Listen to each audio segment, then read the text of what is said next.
আর প্রকাশ্যে এই ধরনের অপরাধীদের শাস্তিটা প্রকাশ্যে এক্সিকিউট করার জন্য বিভিন্নভাবে দাবি উঠছে, যদিও বা এটা অনেক ক্ষেত্রে সমর্থনযোগ্য নয়, কিন্তু আমরা এখন মধ্যযুগে নাই, আমরা আধুনিক যুগে। শরিয়া আইন যেখানে লাগু হবে সেখানে কখনোই অপরাধ তার শিকড় থেকে উপড়ে ফেলা হবে, এটা অপরাধ থাকবে না। গণতন্ত্র হচ্ছে জাহিলি ব্যবস্থা, গণতন্ত্র হচ্ছে জাহিলি সিস্টেম। এই জাহিলি সিস্টেমের সাথে আল্লাহর দেয়া শাশ্বত শরিয়া আইনের শরিয়া শাসনের কোনো তুলনা হয় না।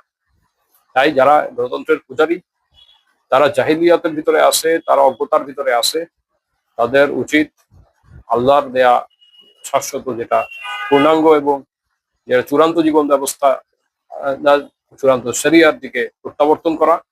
কেননা আল্লাহ তাআলা বলছেন, ওয়ামাল্লাম ইয়াহকুম বিমা আনজালাল্লাহ ফাউলাইকা হুমুল কাফিরুন, যে আল্লাহর নাযিল করা বিধান অনুযায়ী শাসন করে না তারাই হচ্ছে কাফির। তাই আমাদের শরিয়া মেনে চলা, শরিয়ার পক্ষে আওয়াজ